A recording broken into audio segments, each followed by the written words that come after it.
Hello friends, this is Hisham Kapil, your financial brother. Welcome to another video where we are talking about CAGR growth. ഇവിടെ CAGR growth എന്ന് പറയുമ്പോൾ നമുക്ക് ഇത്രയധികം videos ഇറങ്ങിയിട്ടും ഇപ്പോഴും CAGR growth എങ്ങനെയാണ് calculate ചെയ്യുന്ന അറിയാത്ത ഒരുപാട് സുഹൃത്തുക്കൾ നമ്മുടെ ഇടയിലുണ്ട്. സോ അവരെല്ലാവരും ഈ വീഡിയോയിലൂടെ നമ്മൾ അത് മനസ്സിലാക്കി കൊടുക്കാനും എങ്ങനെയാണ് കോമ്പൗണ്ടിങ് എഫക്ട് എന്ന് പറയുന്നത് അവരുടെ വെൽത്ത് ക്രിയേഷനിൽ എത്രത്തോളം ഗുണം ചെയ്യും എന്നുള്ളത് നമ്മൾ ഈ വീഡിയോയിലൂടെ പഠിക്കാൻ പോവുകയാണ്. സോ നമ്മളിവിടെ എങ്ങനെയാണ് പറയുന്നത് വെച്ച് കഴിഞ്ഞാൽ നമ്മൾ ആദ്യം ഒരു നോർമൽ പേഴ്സൺ എങ്ങനെയാണ് ഒരു 15% റിട്ടേൺസ് എന്ന് പറഞ്ഞു കഴിഞ്ഞാൽ അവർ ചിന്തിക്കുന്നതെന്നും അതുപോലെ തന്നെ ഒരു CAGR ഗ്രോത്ത് എങ്ങനെയാണ് വരുന്നതെന്നും നമ്മൾ രണ്ട് രൂപത്തിൽ നമ്മൾ ഡിസ്ക്രൈബ് ചെയ്യാൻ പോകുന്നുണ്ട്. അതിൽ ആദ്യത്തെ രൂപം എന്ന് പറയുന്നത് നമ്മൾ ബോർഡിലാണ് ഡിസ്ക്രൈബ് ചെയ്യുന്നത്. So guys, let's go to the video.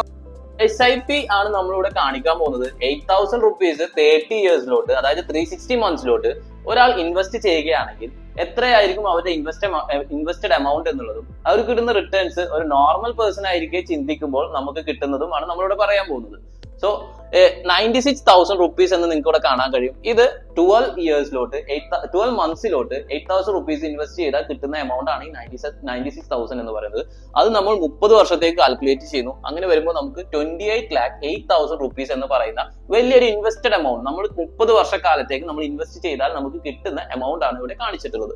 ഇത് തന്നെ 96,000 15% എന്ന് പറയുന്ന ഒരു ഗ്രോത്ത് റേറ്റ് നമ്മൾ കാൽക്കുലേറ്റ് ചെയ്യുകയാണ്. 15% ഗ്രോത്ത് റേറ്റ് എന്ന് പറയുമ്പോൾ നമുക്കറിയാം 96,000 into 15% എന്ന് പറയുന്നത് 14,400 റുപ്പീസ് ആണ്.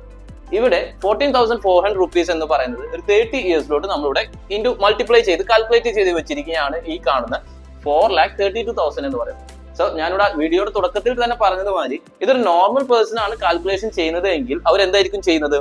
ഇൻവെസ്റ്റഡ് എമൗണ്ട് 28,80,000 റുപ്പീസ് എന്നുള്ളതും അതുപോലെ തന്നെ ഗ്രോത്ത് റേറ്റ് ആയിട്ടുള്ള 14,400 30 ഇയേഴ്സിലോട്ട് കാൽക്കുലേറ്റ് ചെയ്താൽ കിട്ടുന്ന 4,32,000 റുപ്പീസും നമ്മളിവിടെ ആഡ് ചെയ്തേക്കാം.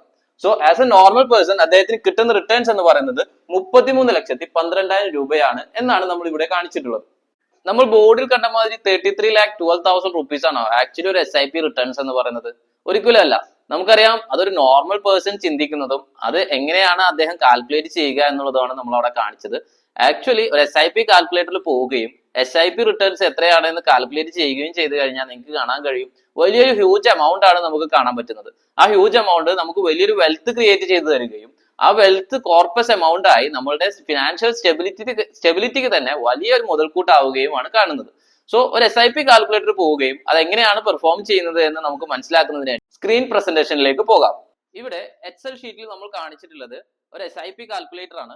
അതിനായി നമ്മൾ മന്ത്സ് എന്ന് പറയുന്ന കോളത്തിൽ 1 മന്ത് തൊട്ടിട്ട് 360 വരെ കൊടുക്കുകയും ഈൽഡ് എന്ന് പറയുന്ന കോളത്തിൽ എത്രയാണോ നമ്മൾ എക്സ്പെക്ടഡ് റിട്ടേൺസ് 15% എന്നുള്ളത് ഇവിടെ കാണിച്ചിട്ടുണ്ട്. അതുപോലെ തന്നെ നമ്മൾ SIP ആയി ഒരു മാസത്തിൽ എത്രയാണ് തുക എന്നുള്ളതാണ് ഇവിടെ 8,000 എന്ന് കാണിച്ചിട്ടുള്ളത്. NAV വാല്യൂ എന്ന് പറയുന്നത് നമുക്ക് ഒരു യൂണിറ്റിന് അന്നത്തെ വാല്യൂ നമ്മൾ കഴിഞ്ഞ വീഡിയോയിലെല്ലാം പറഞ്ഞിട്ടുണ്ടാവും 10 റുപ്പീസിൽ സ്റ്റാർട്ട് ചെയ്തിട്ടുള്ള NAV ആണ് ഇന്ന് 300-ൽ എത്തിയിരിക്കുന്നത് അല്ലെങ്കിൽ 100-ൽ എത്തിയിരിക്കുന്നത് എന്നെല്ലാം കാണാൻ കഴിയും. ഇവിടെ നമ്മൾ 100 എന്നുള്ള രീതിയിലാണ് NAVയെ സെലക്ട് ചെയ്തിട്ടുള്ളത്. അതുപോലെ തന്നെ യൂണിറ്റ്സ് എന്ന് പറയുന്ന കോളം കാണാം. അതായത് 100 രൂപക്ക് നിങ്ങൾക്ക് എത്ര യൂണിറ്റ്സ് ആണ് കിട്ടുക എന്നുള്ളതാണ് ഇവിടെ 80 എന്ന് പറഞ്ഞ് കാണിച്ചിട്ടുള്ളത്. അപ്പോൾ നിങ്ങൾക്ക് ഈ മൊത്തം കോളംസ് മനസ്സിലായി എന്ന് വിചാരിക്കുന്നു. ഇനി നെക്സ്റ്റ് പാർട്ടിലേക്ക് പോവാം. ഈ SIP കാൽക്കുലേറ്ററിന്റെ നെക്സ്റ്റ് പാർട്ട് എന്ന് പറയുന്നത് നമ്മൾ ടെന്യൂർ എന്നാണ് ഇവിടെ വെച്ചിട്ടുള്ളത്. ടെന്യൂർ എന്ന് പറയുന്നത് 30 ഇയേഴ്സ് വരെ നമ്മളിവിടെ കാണിച്ചിട്ടുണ്ട്. 1 ഇയർ 2 ഇയർ 3 ഇയർ എന്ന് പറഞ്ഞ് 30 ഇയർ വരെ നിങ്ങൾക്ക് ഇവിടെ കാണാൻ കഴിയും. അത് തന്നെ നെക്സ്റ്റ് കോളം ആയിട്ടുള്ള ഡെപ്പോസിറ്റിലേക്ക് നോക്കുക. ഡെപ്പോസിറ്റ് എന്ന് പറയുന്നത് 1 ഇയറിൽ നിങ്ങൾ എത്ര ഡെപ്പോസിറ്റ് ചെയ്തു, 2 ഇയറിൽ നിങ്ങൾ എത്ര ഡെപ്പോസിറ്റ് ചെയ്തു, 3 ഇയറിൽ നിങ്ങൾ എത്ര ഡെപ്പോസിറ്റ് ചെയ്തു, ഇങ്ങനെയൊക്കെയാണ് അതിൽ കാണുന്നത്. യൂണിറ്റ്സ് കോളത്തിൽ നിങ്ങൾക്ക് കാണാൻ കഴിയും ഒരു വർഷത്തിൽ നിങ്ങൾക്ക് എത്ര യൂണിറ്റ്സ് കിട്ടി എന്നുള്ളത് ഇവിടെ കൃത്യമായി മെൻഷൻ ചെയ്തിരിക്കുന്നു. 897 എന്നുള്ളതാണ് ഇവിടുത്തെ യൂണിറ്റ്. ഈ യൂണിറ്റ് കോളം എന്ന് പറയുന്നത് യൂണിറ്റ് കോളത്തിൽ സെപ്പറേറ്റ് ആയിട്ടുള്ള ഒരു ഫോർമുല യൂസ് ചെയ്തിട്ടാണ് അത് ഇവിടെ കിട്ടിയിട്ടുള്ളത്. അത് നിങ്ങൾക്ക് കാണാൻ കഴിയും. യൂണിറ്റ്സ് എന്ന് പറയുമ്പോൾ നമ്മൾ ഇൻവെസ്റ്റ് ചെയ്ത എമൗണ്ട് ഇൻറ്റു അന്നത്തെ യൂണിറ്റ്സ്. അത് തന്നെ അന്നത്തെ യൂണിറ്റ്സിന്റെ റേറ്റ് ആണ് ഇവിടെ കാണുന്ന എമൗണ്ട് എന്ന് പറയുന്നത്. ഇന്ന് 1 ഇയർ കഴിഞ്ഞാൽ നിങ്ങൾ 15% റിട്ടേൺസിലേക്ക് വരുമ്പോൾ അന്ന് കിട്ടിയ റേറ്റ് ആണ് ഇവിടെ 1,04,168 എന്ന് പറയുന്നത്. അതിന്റെ പ്രോഫിറ്റ് എന്ന് പറയുന്ന കോളത്തിൽ നിങ്ങൾക്ക് ഒരു വർഷത്തിൽ കിട്ടിയ പ്രോഫിറ്റ്, അങ്ങനെ 20 വർഷം വരെ കിട്ടിയ പ്രോഫിറ്റ്സ് ഞാൻ ഇവിടെ മെൻഷൻ ചെയ്തിരിക്കുന്നു. ഇനി നമുക്ക് 30 വർഷത്തിലേക്ക് നോക്കാം. 30 വർഷത്തിൽ അവസാനത്തെ 30 എന്ന ഇയർ എന്ന് പറയുന്ന കോളത്തിന്റെ നേർ ചേർന്നിട്ടുള്ള ഡെപ്പോസിറ്റ് എന്ന് പറയുന്ന കോളത്തിലേക്ക് നോക്കുന്നു. ഡെപ്പോസിറ്റിലെ ഫോർമുലയിൽ നമ്മൾ ചെറിയൊരു ചേഞ്ച് വരുത്തുന്നു. ഡെപ്പോസിറ്റിൽ നിന്ന് നമ്മൾ ഈ ഫോർമുല കോപ്പി ചെയ്തുകൊണ്ട് ഇവിടെ പേസ്റ്റ് ചെയ്യുകയും അതിൽ കോളം നമ്പർ 243 എന്നുള്ളത് എഡിറ്റ് ചെയ്തുകൊണ്ട് 363 എന്നാക്കുകയുമാണ് വേണ്ടത്. അങ്ങനെ വരുമ്പോൾ നമ്മൾ ഇൻവെസ്റ്റ് ചെയ്ത എമൗണ്ട് എന്ന് പറയുന്ന 28,80,000 റുപ്പീസ് എന്നിവിടെ കിട്ടുന്നു. ഇനി അതേ പ്രൊസീജിയർ തന്നെ യൂണിറ്റ്സ് എന്ന് പറയുന്ന കോളത്തിലുള്ള ഫോർമുലയെ കോപ്പി ചെയ്യുന്നു. അത് ഞാൻ 30 ഇയറിലെ കോളത്തിലേക്ക് പേസ്റ്റ് ചെയ്യുന്നു. അതിൽ ഈ 243 എന്ന് പറയുന്ന നമ്പറിനെ, കോളം നമ്പറിനെ ഞാൻ എഡിറ്റ് ചെയ്തുകൊണ്ട് 363 ആക്കുന്നു. അപ്പോൾ നമുക്ക് ഇവിടെ ഒരു unit particular number of units കിട്ടി. 6,326 ആണ്. ഇനി എമൗണ്ട് എന്ന് പറയുന്ന കോളത്തിലേക്ക് ഫോർമുലയിലേക്ക് പോകാം. ഫോർമുല എന്ന് പറയുന്നത് കോപ്പി ചെയ്യുക, സെയിം പ്രൊസീജിയർ തന്നെ ഇവിടെയും ഫോളോ ചെയ്യുക, പേസ്റ്റ് ചെയ്യുക. ഇനി ഈ D244 എന്ന് പറയുന്ന കോളം നമ്പറിനെ എഡിറ്റ് ചെയ്തുകൊണ്ട് 363 ആക്കേണ്ടതുണ്ട്.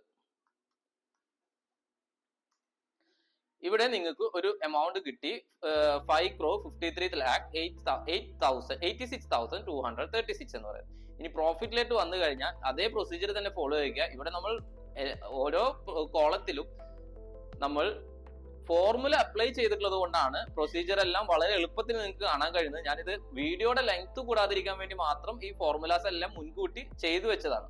സോ അത് തന്നെ ഇനി ഈ പ്രോഫിറ്റ് എന്ന് പറയുന്നത് നിങ്ങൾക്ക് അറിയാം, എമൗണ്ട് എത്രയാണോ നമുക്ക് കിട്ടിയ എമൗണ്ട് അതിൽ നിന്ന് നമ്മൾ ഡെപ്പോസിറ്റ് ചെയ്ത എമൗണ്ട് കുറച്ച് കഴിഞ്ഞാൽ നമുക്ക് പ്രോഫിറ്റ് കിട്ടും. അപ്പോൾ ആ ഫോർമുലയിൽ ചേഞ്ചസ് വരുത്തേണ്ട കാര്യമില്ല. ആ ഫോർമുലയുടെ പ്രോഫിറ്റ് എന്ന് പറയുന്ന കോളത്തെ ജസ്റ്റ് ഒന്ന് ഡ്രാഗ് ചെയ്താൽ നമുക്ക് ഇവിടെ പ്രോഫിറ്റ് കിട്ടും. ആ പ്രോഫിറ്റ് വന്നപ്പോൾ നിങ്ങൾക്ക് കാണാൻ കഴിയും 5,25,06,236 റുപ്പീസ് എന്ന് പറയുന്നതാണ് നമുക്ക് ഇവിടെ കിട്ടുന്ന പ്രോഫിറ്റ്. ഇവിടെ ഞാൻ ഗ്രീൻ കളർ മെൻഷൻ ചെയ്യുകയാണ്, നിങ്ങൾക്ക് മനസ്സിലാവുന്നതിന് വേണ്ടി ജസ്റ്റ് ഗ്രീൻ കളറിൽ ഞാനത് മെൻഷൻ ചെയ്ത് കാണിക്കുകയാണ്. ഗ്രീൻ കളറിൽ കാണുന്നതാണ് നമ്മുടെ profit 5,25,06,236. So as a normal person നമ്മൾ ചിന്തിക്കുമ്പോൾ നമുക്ക് കിട്ടുന്ന എമൗണ്ടും അതല്ല ആസ് എൻ ഇന്റലിജന്റ് പേഴ്സൺ ഒരു SIP കാൽക്കുലേറ്ററിലിട്ട് SIPയുടെ റിട്ടേൺസ് കാൽക്കുലേറ്റ് ചെയ്തുകൊണ്ട് നമ്മൾ നോക്കിക്കഴിഞ്ഞാൽ നമുക്ക് കിട്ടുന്ന റിട്ടേൺസും എത്രയാണെന്ന് നിങ്ങൾക്ക് മനസ്സിലായി കാണും. ഈ ഒരു റിട്ടേൺസ് ഡിഫറൻസ് ആണ് നമ്മൾ ബോർഡിലൂടെ കാണിച്ചതും SIP കാൽക്കുലേറ്ററിലൂടെ കാണിച്ചതും. So as a normal person ആയി ചിന്തിക്കാതെ ഒരു ഇന്റലിജന്റ് ആയിട്ടുള്ള ഒരു ഇൻവെസ്റ്ററായി നിന്ന് ചിന്തിച്ചുകൊണ്ട് നിങ്ങളുടെ കോർപ്പസ് ബിൽഡ് ചെയ്യുകയും ഫൈനാൻഷ്യൽ പ്ലാനിങ് എന്നത് നമ്മുടെ ലൈഫിൽ ഏറ്റവും അനിവാര്യമായ ഒരു ആവശ്യമാണെന്ന് മനസ്സിലാക്കിക്കൊണ്ട് ഒരു ഇന്റലിജന്റ് ആയിട്ടുള്ള ഒരു ഫൈനാൻഷ്യൽ പ്ലാനറെ നിങ്ങൾ അക്വയർ ചെയ്യുന്നതിലൂടെ നമുക്ക് ഒരു വലിയ കോർപ്പസ് ബിൽഡ് ചെയ്യാൻ നമ്മളെ സഹായിക്കുന്നു. സോ ഈ വീഡിയോ മുഴുവനായി കണ്ടതിന് എല്ലാവർക്കും നന്ദി അറിയിക്കുന്നു. Thank you for watching.